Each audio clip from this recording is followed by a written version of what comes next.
Okay, so we're back for our final session, and Chris, if you can ask your question for Richard, that'd be wonderful. Actually, I see my wife's got her hand up actually as well. Her question's probably better than mine actually. So do you want to see if Charlotte would like to go? Yeah, Charlotte, do you want to unmute?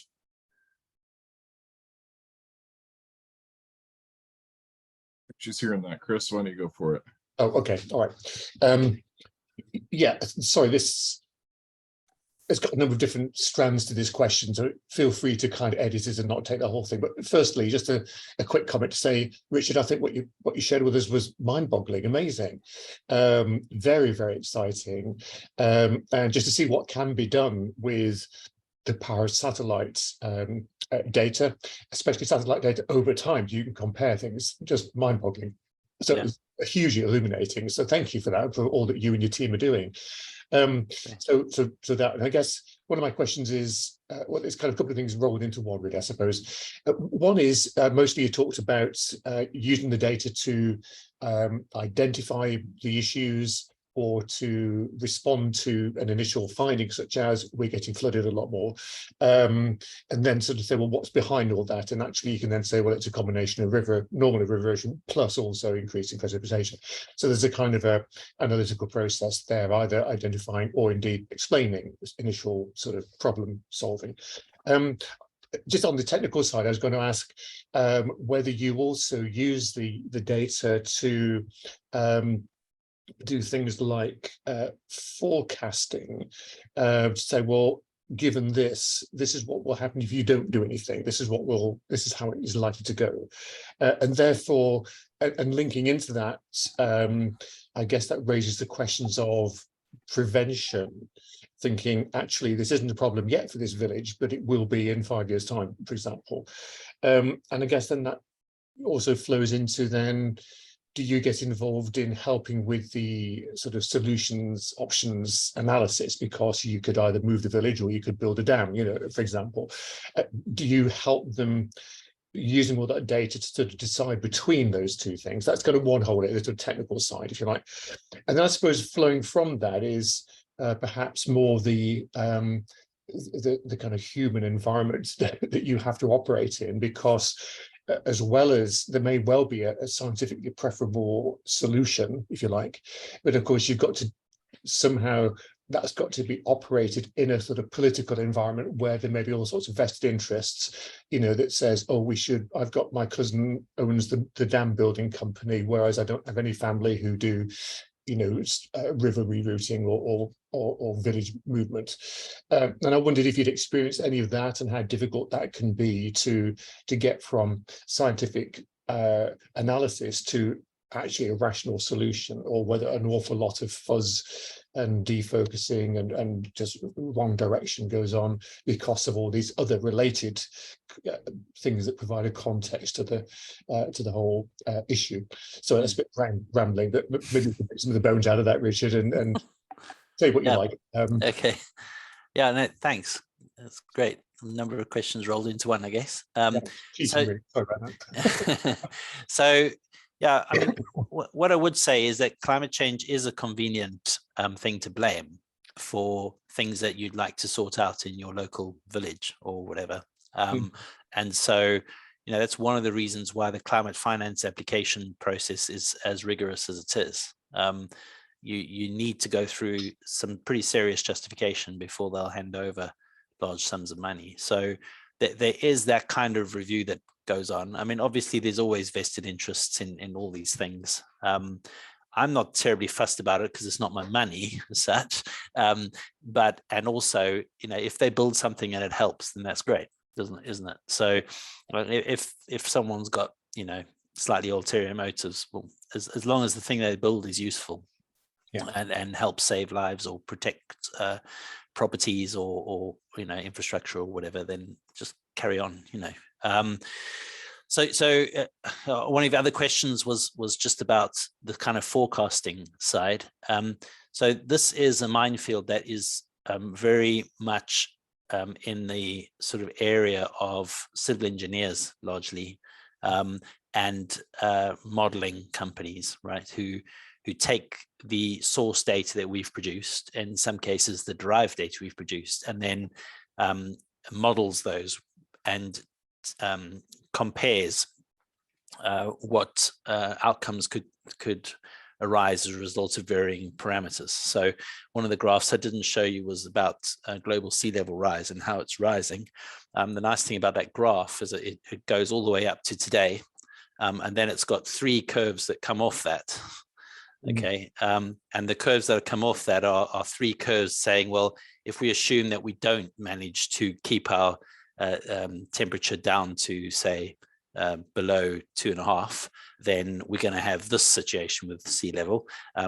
Otherwise, at 2 degrees, it's going to be this situation. At 1.5, it's going to be that situation. So those kinds of sort of determinations are done by modeling companies who very much take the data we've produced and then do quite sophisticated mathematical modeling in that. And so what I generally do is stay away from that because it's just not my area. And I also don't have professional indemnity cover to cover me for modeling. So, I generally stay away from that and leave it to those experts to do the appropriate models. What we do is we use a lot of data going back in time to predict what's happening in the future. So there's a geological principle called the present is a key to the past, right? And so one of the things you do as a geologist is you try to understand what's happening in the real world today. And then you say, well, if that's the case, then it's probably indicative of how things used to be. And so you can then infer in the rock record or whatever, what a theory, and then test it. And I mean, exactly the same way with the data we're producing for Fiji and for that climate data, for example, we're really looking back at the last 30 years and saying, well, how has rainfall changed over the last 30-year period? And analyze that in detail. And if we then can say, well, it appears that it's now on this kind of trend, okay? And maybe that's something I didn't highlight is, everyone can always argue about data points on a curve, right? So all those curves are nice and smooth, and they're all nice, smooth lines. But obviously, the real data is thousands and thousands of little points, and then you then put a best fit curve through them. And you could argue about individual data points till the cows come home, but the important thing to understand is it's about the trend. Okay, it's the trend that matters. And so that's what, that's the strength of those graphs, is to understand the trend and see how that gradient is changing. And it gives you an idea of, well, if that's how things have been, and we're not doing anything about it, or we're allowing it to get worse, then we can then predict that the situation is going to be like so. So we're often looking backwards to try to understand what's happening forwards. And that's the kind of thing that we can do, obviously, because we've got the data and we can defend our position on that. But when it comes to modeling, I generally leave that to specialist modeling companies and engineering consultancies. Thank you very much. Sure. John Fudge, I believe you have a question for Richard. That'll be your final question, then we'll carry on with our speakers.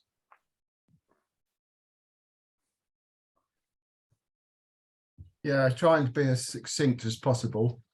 Can you give us a really very brief synopsis on how much change you think is needed to keep us below 1.5 degrees? What are the cultural, behavioral implications for the West? Wow. I think if the various leaders of the various nations of the world can agree to adhere to their commitments that they've made repeatedly at conferences like COP26, for example, which happened last year, then there's a really good chance that we can keep things to 1.5.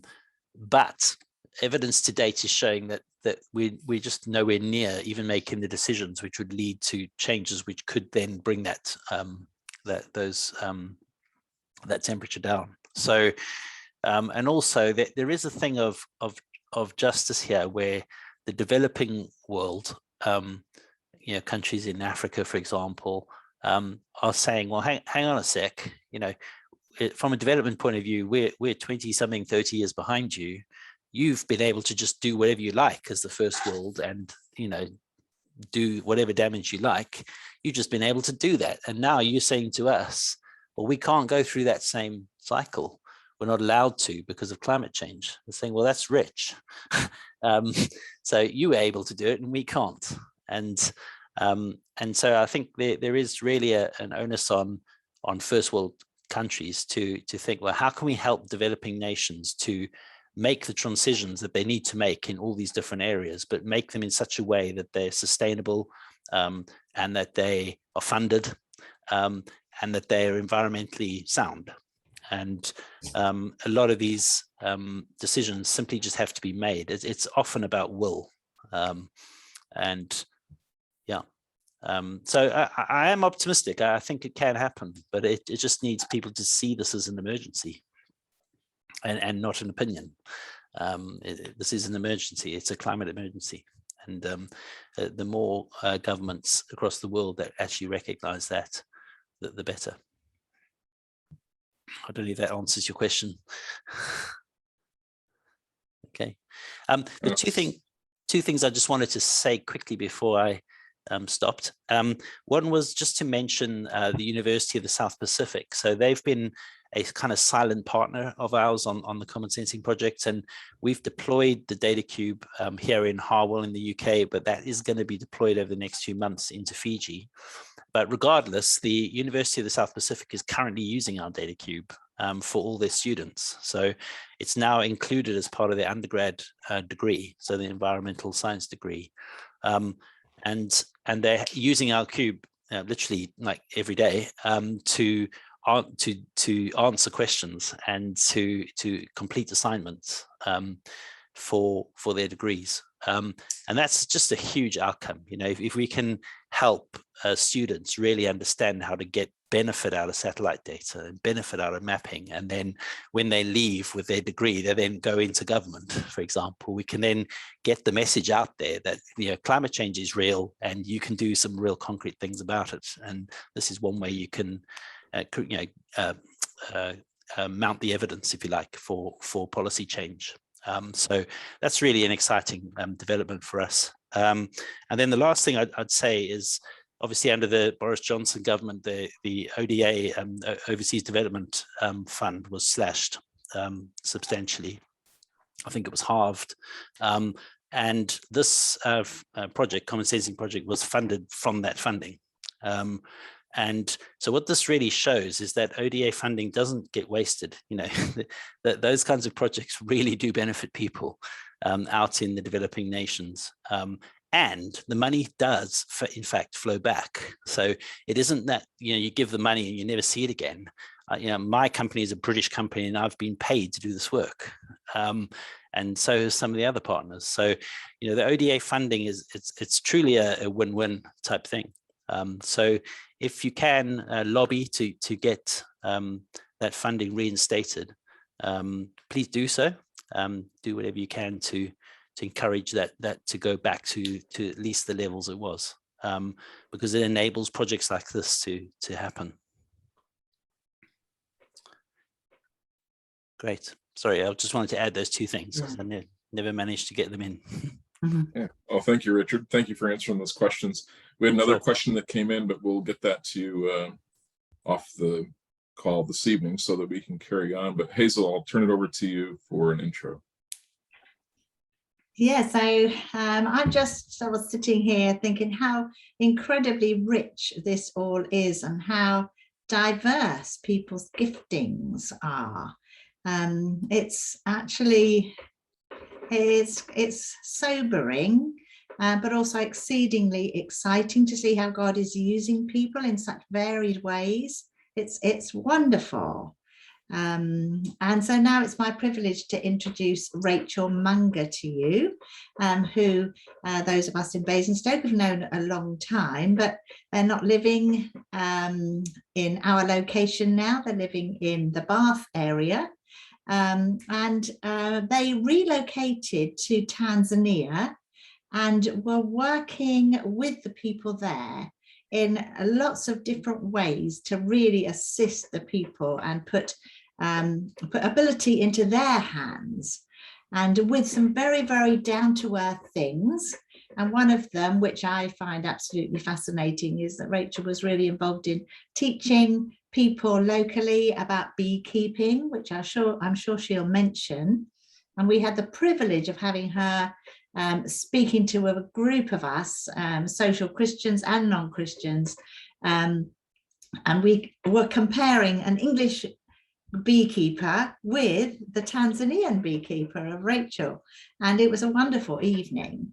And so I'm just going to, with great pride, hand over to Rachel, and you'll, I'm sure, be really interested and excited by what they've been able to do over there. So over to you, Rachel. Oh, thank you, Hazel. Thank you so much. Yeah, it is. It's been absolutely wonderful, hasn't it, these past 2 days? So yeah, it's great to be part of it. And like you said, just seeing all the different gifts that different ones of us have, how it all comes together, yeah, in this whole topic is fascinating. So yeah, thank you. I'm going to just share my screen here. So hopefully you can all see.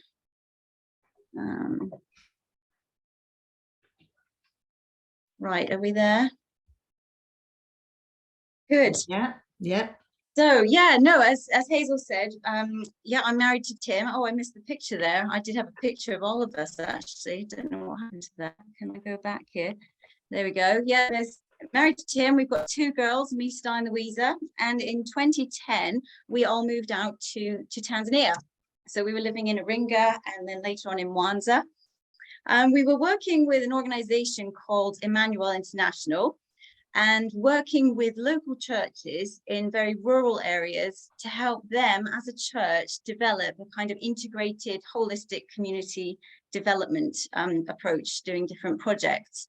Our heart was really to share a vision where churches are a light in their communities, taking a real lead on bringing transformation that's both physical and spiritual. So when we arrived, I think the first thing we did was go to language school and get some Swahili. The second thing we did was move into a small village. And there you can see a little Amis and I, many years ago, cooking in our kitchen outside. And we moved into this village of Magozi. We wanted to learn really how to live as they did. We needed to try and understand things from a completely different perspective to what we were used to. We really wanted to meet people where they were at and be very locally appropriate in whatever we said and whatever we did. And we very quickly realized that whatever we said or we did had to begin with farming, with agriculture. The majority of the people in Tanzania are subsistence farmers, and all the people that we worked with in these rural villages depended on that small plot of land for food for their family for that year. That was everything. That was life. And the good news for us in that was that the first people we meet in the Bible are farmers. And even better than that, before that, we meet God, our creator, the master gardener. So what a brilliant place to start. So over the 10 years that we lived in Tanzania, we lived in several very basic rural villages. We lived in a small town. In the later years, we lived in a city, working with multiple pastors of various rural communities. And we took the message of church and transformation wherever we went. And this message, it always started with creation. We would get a group together, and often we would start with this verse from Genesis 2, verse 15. The Lord God took the man and put him in the Garden of Eden to work it and to take care of it. And we would ask the people there, what of these 2 things are you doing here? And they would always say the first. Everybody was working the land, but we really wanted to encourage everyone to do both, to take care of it. And that's just how this fits in so well with what we're talking about, with starting with creation, with our creator God. Yes, we've got a lot of problems, we're broken, but how are we caring? How are we caring for it? Now, as we've seen over these last 2 evenings, climate change is hitting hard. It's hitting hard everywhere. It's hitting really hard in rural Africa. And as we've talked about, both Ruth yesterday, Richard today, we can see very much how we here are much the cause of that. But it's people there that are really bearing the brunt of it and are able to do very little about it. And that's where this whole topic of loving your neighbor comes in too. And Ruth touched on this yesterday. We are a global community. What we do here affects our neighbors there. What we do here makes a difference. And I mean, and people are denying it, aren't they? Like Richard said, that there is climate change. I think it was Jeremy Clarkson denied that until he actually went to Vietnam and he saw it firsthand. We heard from that lady in Zimbabwe, the same thing. And we saw it firsthand in Mwanza. The area has just become hugely deforested, the soil so degraded, and the result is a steady decline in yield of crops. So the region just cannot feed themselves. It's getting harder and harder. So we began working with churches and training groups, setting up farming groups, training trainers, and working through some very basic conservation agriculture techniques. And we won't go into all of this, but just looking at very basic principles that could make a difference in their small shamba, their farm area. So preparing early, minimum tillage, soil cover, getting mulch. I mean, so much of the moisture in the soil is just lost in the heat of the sun. But just with a bit of mulch, you can hold on to that moisture, and that can be the difference between losing your entire crop for the year and having a harvest. So a very small thing that has a huge impact. Caring for the soil, using manure and intercropping, getting nitrogen fixing beans going between their maize. You've got biodiversity happening there. All crop rotation, improving the soil, all very important, very easy to do things really. And I think I've got a picture here. So this is one lady here with her maize crop, again looking rather brown and rather stunted. What then here is her neighbor. We can go, there we go. This is actually in exactly the same place. They're neighboring farms, but the difference where the couple below have been using these basic conservation agriculture. I mean, look at that maize. It's green, it's rich, it's lush, it's taller than they are. And you can see all the mulch on the bottom there. They've put those things into practice, and there they are celebrating their harvest. And that's just so exciting, isn't it? That's a difference that's been made, and that's a year's worth of food for that family sorted. You know, it's exciting. It's incredibly exciting, and you can worship your Creator God for that. There's praise and thanksgiving for that. You know, we can talk all about not needing to put worship the ancestors and bury potions and bones and things in the soil. All of that, you know, we can talk about, no, we have a Creator God, a God who cares for you, a God who loves you. And yeah, anyway, I could go on and on. I need to stick to my notes, or I'll be way out of time. So yes, tree planting, we also did, lots of tree planting.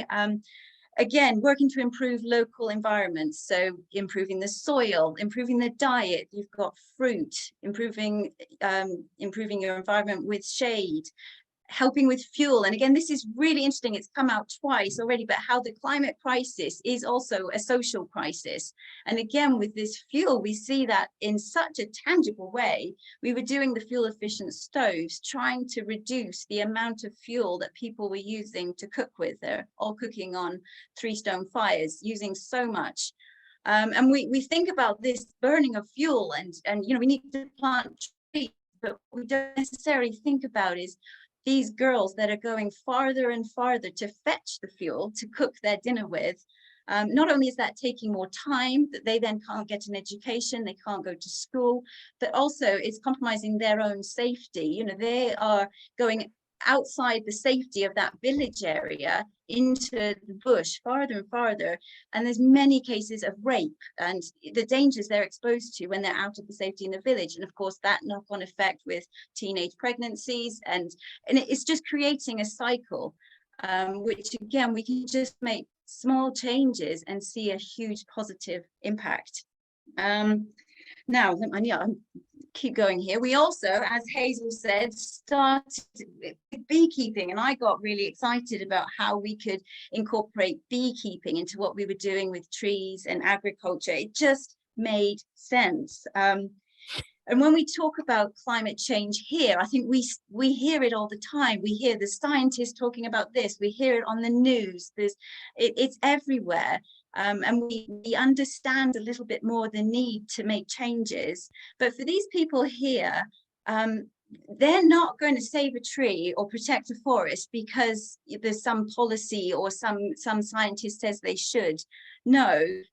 What you can do is convince them that a hive in this tree will give them honey. It will provide them an income. You've got medicine there. There's so many benefits to that they will then think, it's worth saving this tree to house this hive. And then again, the knock-on effect of that, we need more trees, we need more hives. So again, you're providing a really tangible incentive to plant a tree, to save a tree, to keep a forested area, just by having that hive. So some of the benefits there are huge, not only just for providing that group, that community support and just opportunity for discipleship. You're generating sales through honey, wax. You're increasing the yields from that farm through the pollination of the bees. This picture here was really exciting, actually. There's a Mama Marisiana lives here, and this is her little plot of land. She doesn't have a big space.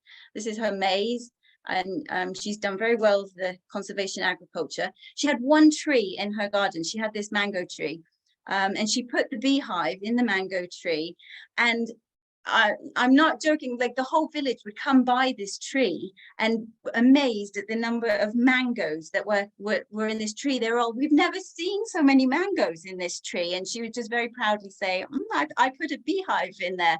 And so suddenly she's selling mangoes just because she has so many mangoes from having these bees there. And you can see she's also planted some sunflowers there. Yeah, lots of knock-on effects going on there. Health benefits of honey, burns, for coughs, different illnesses. So you can use the honey. You can also use the wax, good for skin.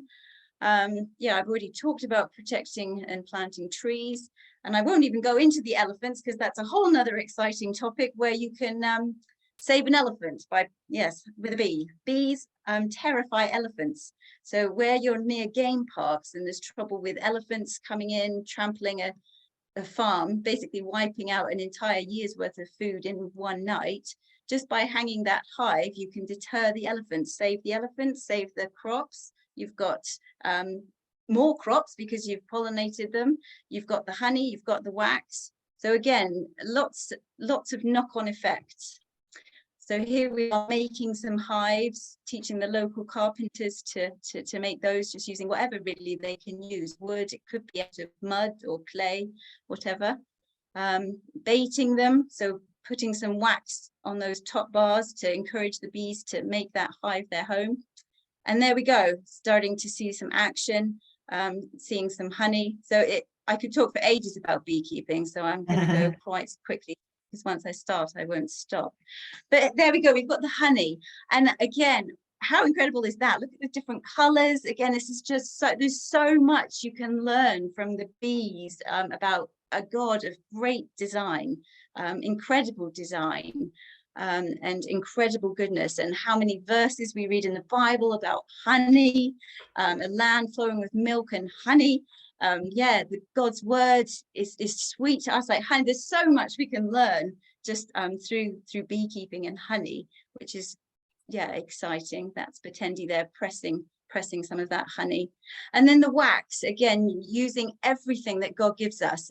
So there we are, processing some of the wax, which can then be used to make different wax products. And again, for women that have no source of income, who are struggling to get food for their children, to get school supplies, to get medicine, they can start these little businesses. So we've started some of the women training, and then with their honey money and their beeswax money, they can then do other things, buy a goat. This woman's group in Malia. They've just bought a goat. And again, they could buy chickens and sell eggs. One thing leads to another. So we started working with a group of women. So a skin condition, that means they're very stigmatized. I've talked to many of you about it already, but very vulnerable group of women. They were able to set up the hive, which was a processing center where they could buy the honey from the beekeepers and buy the wax and see it processed and bottled and jarred and then get it out for sale in the shop. They could make the wax products. So there you can see some of the things they were able to make using wax, batiks and balms, beeswax. There's an eco alternative solution to plastic. There we go. So yeah, get a bees wrap rather than plastic wrap. So yeah, it's all very exciting. And I'm trying to sum up 10 years of work in 10 minutes is usually impossible. So I need to kind of land it. But I just hope that this little 10-minute snapshot is somewhat encouraging. That there are so many things we can do at a very practical and a very grassroots level that really does make a difference. And it's been so exciting for us, like a real privilege to be doing that. And I need to land this. So yeah, I would encourage you all. I have to do a plug for Tim's book. He's bringing a book out after Christmas, which is called Church and Transformation, and does explain and look at how the African church can engage in community development as part of God's mission. So looking at how the church's work can be really biblically grounded, Jesus focused, practically relevant, technically appropriate, spirit-led, and just see how all of this can come together in a way that the church can live out God's story in community and become a transforming church. So just he's now working for Amigos, CEO of Amigos. So I mean, I just encourage all this, like Ruth said yesterday, look for those places that are doing this kind of work. Tear Fund, Amigos. I'm also working with Bees Abroad now and getting quite excited about bringing church projects in together with them and just seeing how communities, people can be enabled, can be empowered, see their communities transformed. So yeah, I think we often do try to put things in boxes and kind of separate things, and the sacred and the secular and urban and rural and rich and poor. But I think just it's important to remember that we are really trying to see all of life come together under the sovereignty of God, aren't we? Our creator, God. And all of creation, we see it broken up. We see things divided. It's being tainted. Yes, there's been crisis, relationships broken, and we see that. But as a people of hope, with a God of hope, we want to see things made whole and to be part of that and to share in that, like Ruth said yesterday, to stand in the gap.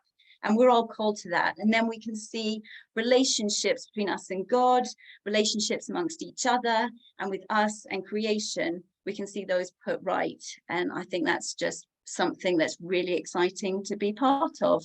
So thank you. Oh, that's just wonderful, Rachel. Thank you so much. Absolutely brilliant. And yeah, we will look forward to Tim's book as well, explaining more. So now I'll hand over to Earl. He'll be introducing our final section. Okay, everybody. Last speaker that we have lined up tonight is John Fudge, and he comes to us this evening from Folkestone, but he is part of a charity called Amor Europe. In fact, he is a team leader in Amor Europe. And their aim is to bring transformation with young people in challenging places.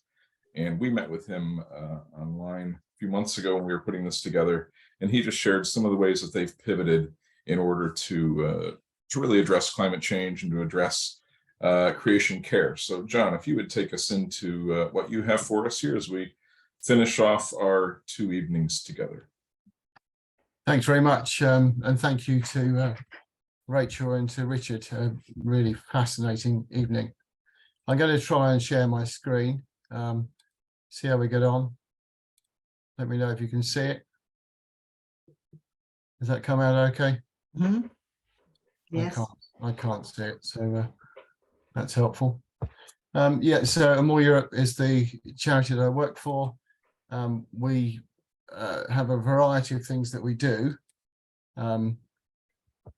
We send expedition teams to build houses for families trapped in housing poverty.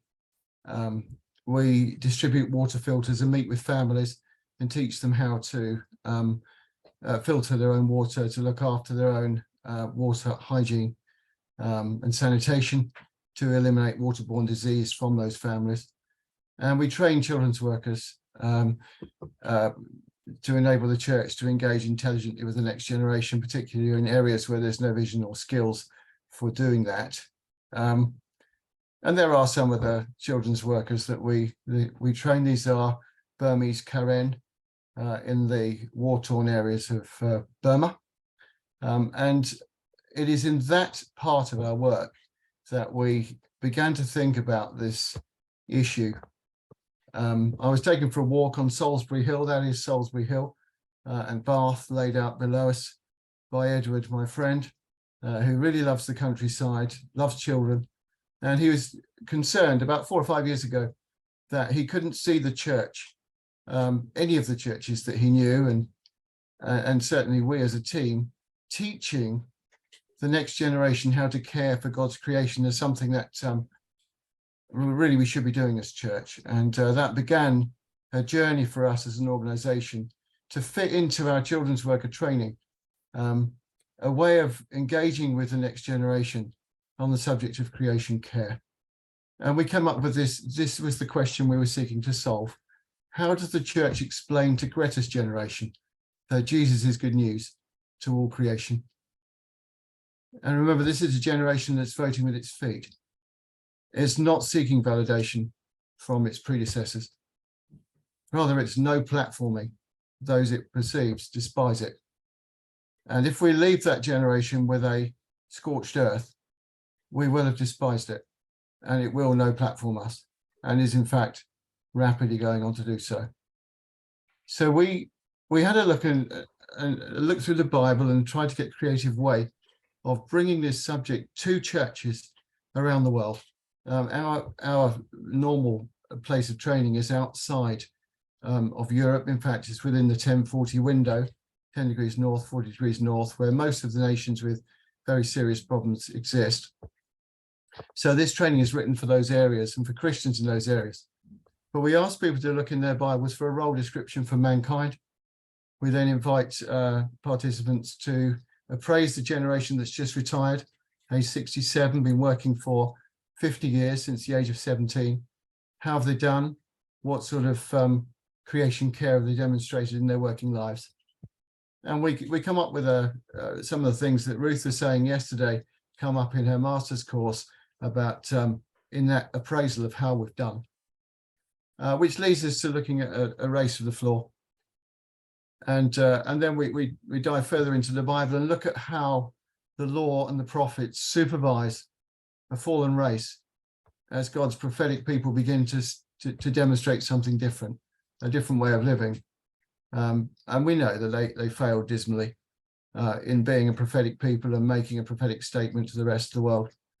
But then we have the coming of Christ, the fulfillment of the law, someone who would change the hearts of those who engage with him to become a little bit more like God and to rule the world kind of how God would.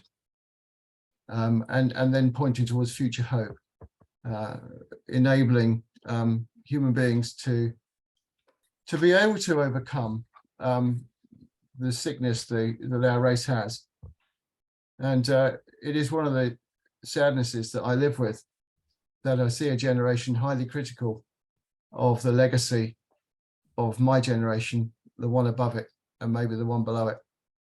And yet the generation coming up with that criticism has the same disease and needs the same solution that we all need. And that is to rule the world like God would. You need to become like him, and you need to stop being a slave to a fallen, broken nature and to be empowered to overcome it. And that is the hope that we carry and we teach. But the problem for me is in learning this stuff in order to teach it, I started to look at my own organization, which is in fact a package tour organization, delivering development for this generation, but actively spoiling the world for the next. And that is unacceptable. And that led us to a journey as an organization. So we sought some advice, a company called Hydrock, very, very good and effective company at helping people look at their carbon footprint, the way in which they're behaving, and seeking to help change the way in which organizations behave. We took their advice and we turned it into policy, and we're steadily working through the delivery of that policy. And when we've done that, in fact, while we're doing that, we'll review it and start the process again, take some more advice from where we've got to next, develop more policy, deliver on that and review, because it's a journey. So this is where we are at the moment. We're reducing unnecessary travel. The energy that we seek to use as people working for the organization, we seek to make it 100% green, where we have control of the energy that we buy. We buy green energy, and our water filters eliminate the use of single-use plastic for the purchase of water. We reject inappropriate products, and we look at our suppliers and their carbon regimes as we make our choices. And because it's absolutely necessary for what we do to travel, we intelligently offset our carbon, not with greenwashing, but with the very best provision of carbon offsetting we can, and we cut no corners in calculating how much carbon we're using. Like I said, it's a journey. It began for us with advice. We turned that advice into policy, and we're delivering on that policy. We'll review it, and we'll keep going around this cycle until we get to a place where we're a positive influence on the planet, where we're not warming it up, and where we're removing plastic, and we're using what we use as well as we can. I guess it's a journey of repentance. And I think as someone who has some leadership capacity within the global church, I want to set a better example for the next generation and bring up a generation of Christians who understand that Jesus is reconciling all creation, and not just a reductionist gospel of scorched earth doesn't matter. We're going to get a new one. I think we're growing out of it, and we as an organization not only want to preach it, but we want to live it. That's me done.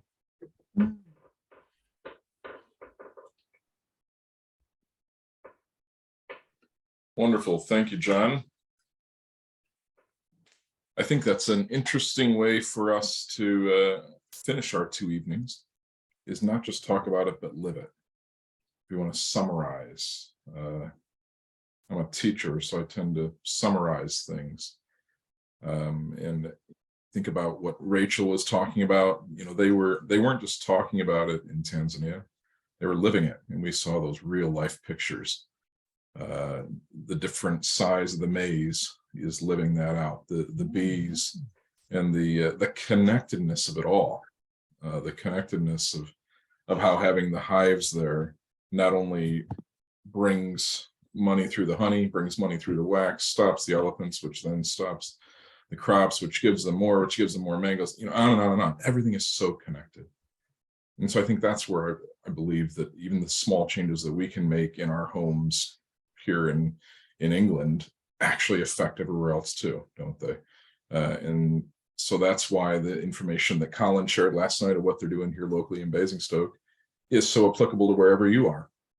And the little bits that Pueblo is doing in the cafe actually make a difference right here, but ultimately will make a difference somewhere else too. And obviously what Richard was saying with global change and how, you know, parts of Fiji may not even exist. Well, that's down to the whole world making change. So I think it's not just talking about it, but it's living it out is really the big takeaway. So thanks, John, for that finishing piece for us. I trust that you have been both informed and inspired. That was really our aim with these talks, with these evenings.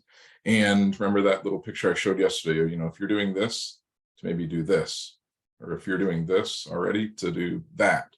And some of you are already doing massive amounts, and maybe you're going to do even more than that. So wherever you're at, whatever you're involved with and doing, think about how you can take those next steps. Really, that's the aim. So we will attempt to get out all the info that's pertinent to helping you take those steps. And we'll get links to Tim's new book, which sounds really good, coming out soon, along with various information that Ruth shared last night and Richard dropped this evening. So I'm just going to finish us off with prayer, and then we'll say goodnight. So, dear Heavenly Father, we thank you for your creation. First and foremost, that you are a creator God. You continue to create, and your creation astounds us, and it's one of the reasons we can stand in amazement of you. Thank you, Lord, for putting your image into people, and that you've given us a mandate to rule this earth, to work this earth, to be on this earth. And Lord, I pray that you would help us here on this call and in our churches and leaders around the world and every single person on this globe to recognize, actually, we need to take care of the place. And there are changes we can make. Lord, I pray that you'd speak to us individually and also as bodies of people of how we can best do that. Thank you, Lord, for the wisdom we've heard this evening from Richard, from Rachel, from John, and yesterday from Ruth and Colin, Lana, and what they're involved with. And may we be able to distill all that and see where our next steps are coming from too. So we give these two evenings to you, Lord, your precious name.